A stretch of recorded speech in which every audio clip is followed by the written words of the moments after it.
2 Chronicles chapter 1. Humiling ng karunungan si Solomon. Naging matatag ang pagkahari ni Solomon na anak ni David. Blines siya ni Lord na kanyang Diyos at ginawa siyang powerful na hari. Ginather ni King Solomon ang buong Israel kasama ang lahat ng mga officers ng tig 1,000 at tig 100 na mga sundalo. Pinatawag din niya ang mga judges, mga officials ng Israel at mga leader ng bawat pamilya. Tapos, pumunta silang lahat sa Gibeon, sa lugar kung saan sila nag-worship. Nandun pa kasi ang banal na tent ng Diyos na ginawa ng servant ni Lord na si Moses nung nasa desert pa ang mga Israelites. Pagkatapos magtayo ni David ng tent sa Jerusalem, dinala niya dito ang box ng kasunduan mula sa Kiryat Jearim.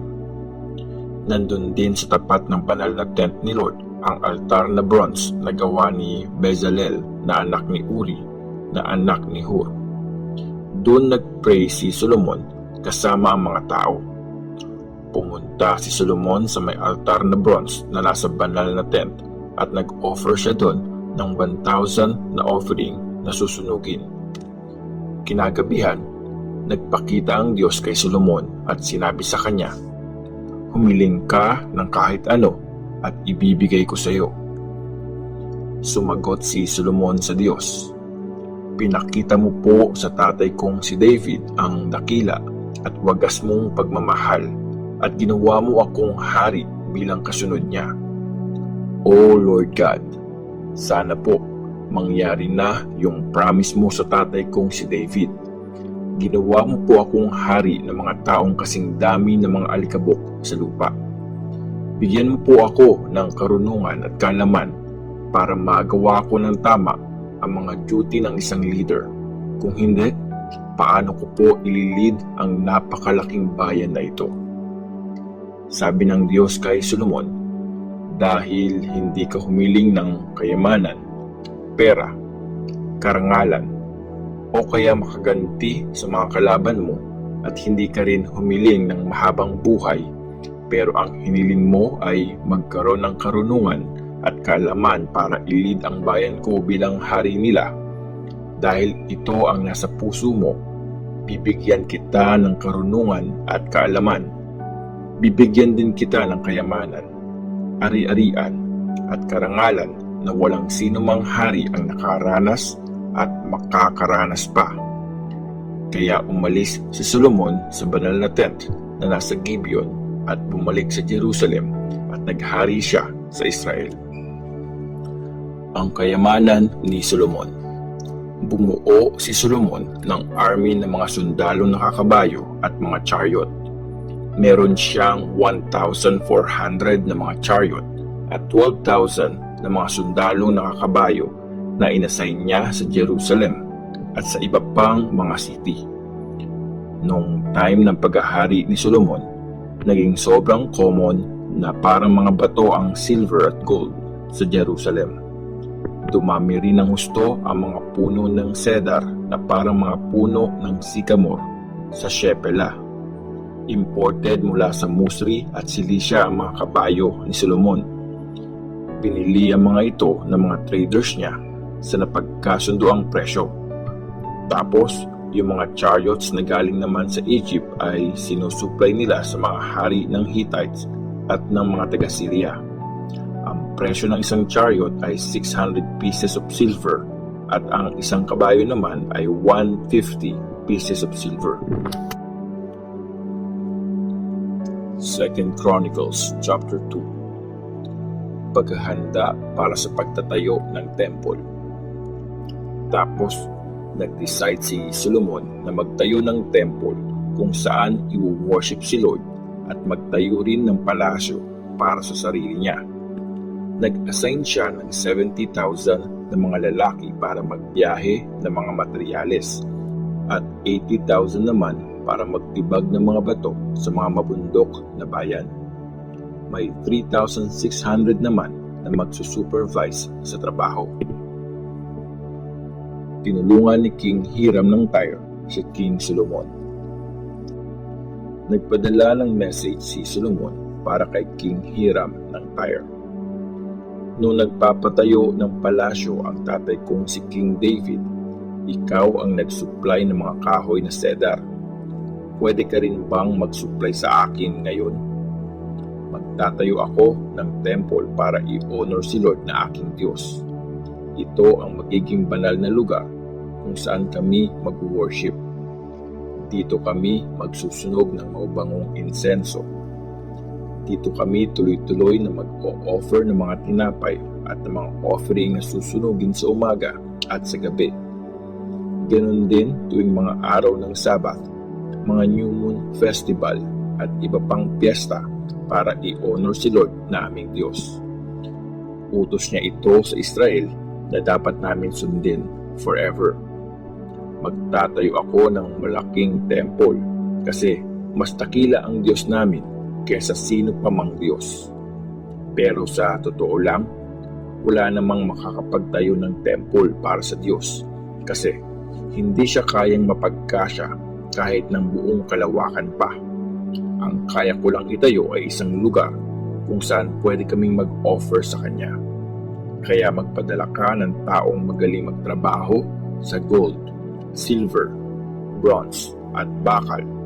Magaling din sa mga telang violet, red at blue at marunong din sa pag-ukit para matulungan niya mga tauhan ko dito sa Judah at sa Jerusalem na inassign ng tatay kong si David.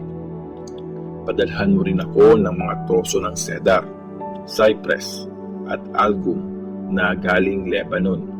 Alam ko kasing experts ang mga tauhan mo pagdating sa mga kahoy na galing Lebanon. Patutulungin ko ang mga tauhan ko sa mga tauhan mo para marami silang ma-prepare na kahoy kasi malaki at magandang temple ang itatayo ko. Akong bahala sa mga tauhan mo. Ang mga magtutroso ay babayaran ko ng 2,000 tons na wheat, 2,000 tons na barley, 400,000 liters ng alak at 400,000 liters ng olive oil.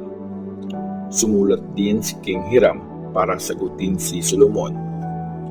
Mahal ni Lord ang bayan niya kaya ginawa kanyang hari nila. Praise the Lord, ang Diyos ng Israel.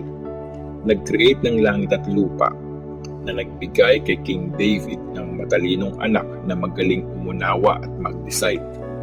Siya ang magtatayo ng temple para kay Lord at magtatayo rin siya ng palasyo para sa sarili niya. Papupuntahin ko si Huram, matalino siya at magaling magtrabaho. Taga-Dan ang nanay niya at taga-Tyre ang tatay niya. Sanay siyang magtrabaho sa gold, silver, bronze, bakal, bato at kahoy. Isama mo pa ang telang kulay violet, blue at red. Pati na rin ang mga magagandang klase ng linen. Sanay din siyang umukit at gumawa ng kahit anong design na ipapagawa sa kanya. Magtatrabaho siya kasama ng mga workers mo na nagtrabaho na din dati sa tatay mo si King David. Para naman sa sinabi mong mga wheat, barley, langis at mga wine, ipadala mo na lang ang mga ito sa mga servants mo. Puputol kami sa Lebanon ng mga kailangan mong kahoy. Mula doon, papalutangin namin ang mga ito sa dagat na para mga balsa hanggang makarating sa Joppa. Tapos, pwede mo nang ipakuha doon ang mga kahoy para dalhin sa Jerusalem. Pagkatapos nito, pinakuha ni Solomon ang bilang ng mga foreigners na nakatira sa lupain ng Israel, gaya ng ginawa ng tatay niyang si David. Umabot sa 153,600 lahat ng mga census. Inassign niya yung 80,000 para magtibag ng bato sa bundok, 70,000 para maghakot, at 3,600 naman bilang mga supervisors para siguraduhin matatapos ang trabaho.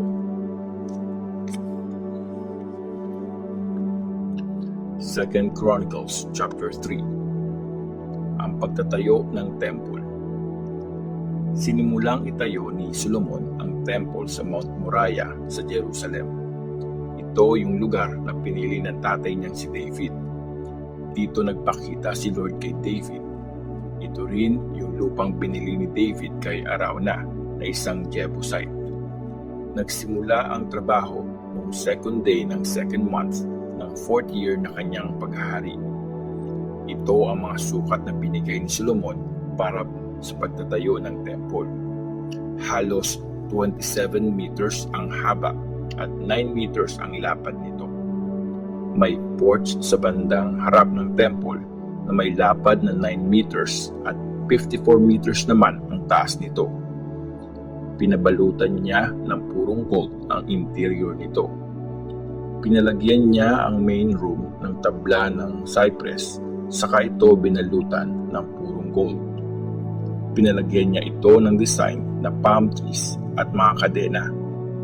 Pinaganda niya pa ang temple gamit ang mga mamahaling bato. Yung mga gold ay imported pa mula sa lupain ng Parvaim.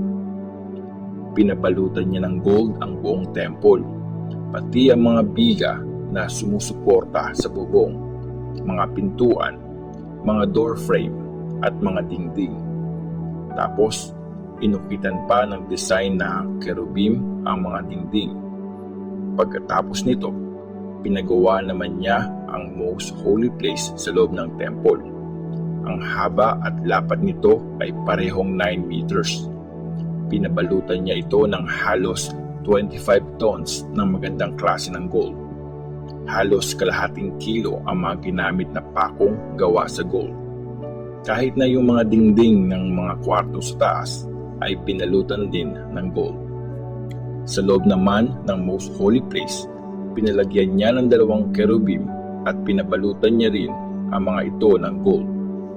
Parehong nakatayo sa harap ng entrance ang mga kerubim na may tig-2 pakpak na nakabuka. Ang sukat ng isang pakpak ay 2.25 meters. Magkaabot sa gitna yung dulo ng tig-1 nilang pakpak. Tapos nakadikit naman sa magkabilang dingding yung tig-1 pa nilang pakpak. Kaya 9 meters ang buong sukat ng mga nakabukang pakpak. Pinagawa ni Solomon ang mga kurtina gamit ang blue, violet at red na mga tela. Kasama na rin yung magandang klaseng linen. Pinabordahan niya ng kerubim ang mga ito.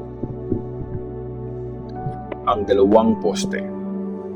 Nagpalagay si Solomon ng 2 poste sa harap ng temple. Ang taas ng bawat poste ay 16 meters. Tapos, may mga ulo ito na 2.5 meters ang taas na may design na parang mangkok. Nagpagawa rin siya ng mga kadenang ikinabit sa ibabaw ng 2 poste. Tapos, pinasabitan niya ang mga ito ng mga bronze na may design na parang mga pomegranate. Pinalagay niya ang mga poste sa magkabilang gilid sa harap ng temple. Isa sa kanan at isa sa kaliwa. Tinawag na Jakin ang nasa kanan at Boaz naman yung nasa kaliwa.